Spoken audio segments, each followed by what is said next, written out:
I'll just let you read this, because there was, in the late 1990s, there were a series of articles in the European Physical Education Review which revisited these ideas about what's education like PE.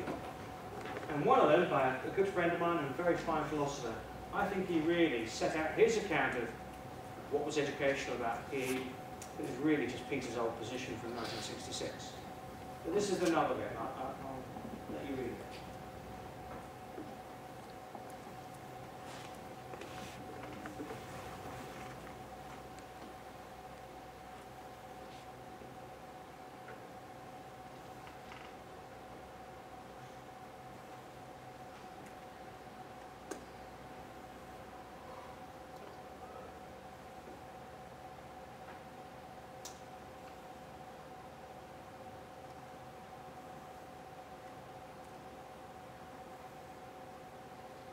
First half of a quotation, so give me an idea when you've read it and I'll move on to the second half.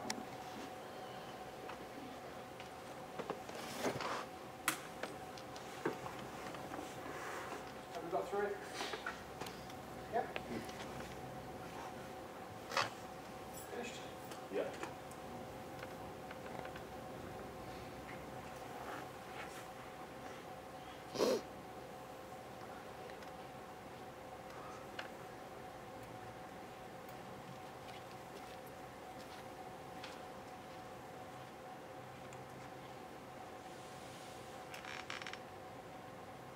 So that last sentence,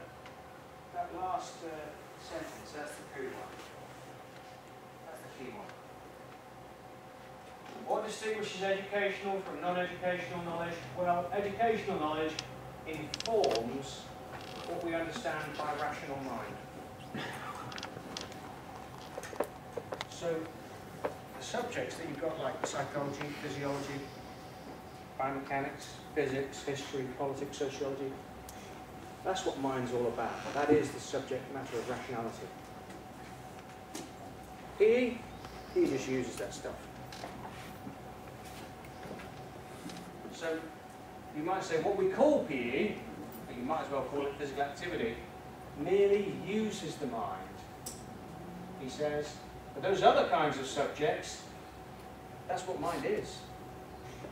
Mind, rationality, is no more than subjects like literature, philosophy, and so on. Now, what I didn't want to do today is to kind of give you a set of answers. I mean, what I want to do today is to give you a set of problems.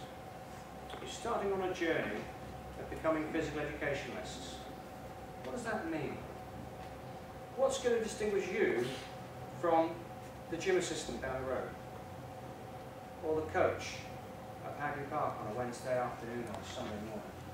I mean, you're going to want to claim you have a certain kind of professional status they just don't have. Now, to be able to cash that out, to be able to make good that claim that you're properly part of the educational profession, you've got to have a story about what constitutes education and what constitutes physical education as opposed to mere physical activity, or being a gym instructor or a PT instructor in the Army or the Navy or the Air Force. What's going to distinguish you? You're going to be educated. Well, what does that mean? That's a tough question. And what I wanted to do today is to show you it's quite a new question actually. It's not until the last 20 or 30 years that people have really been taking this question seriously. So, yeah, thank you very much for your attention and see you again. Good luck. Thank you, Mark. Hi guys, I don't know, have we got time for a question? There's good time for as many questions as you like.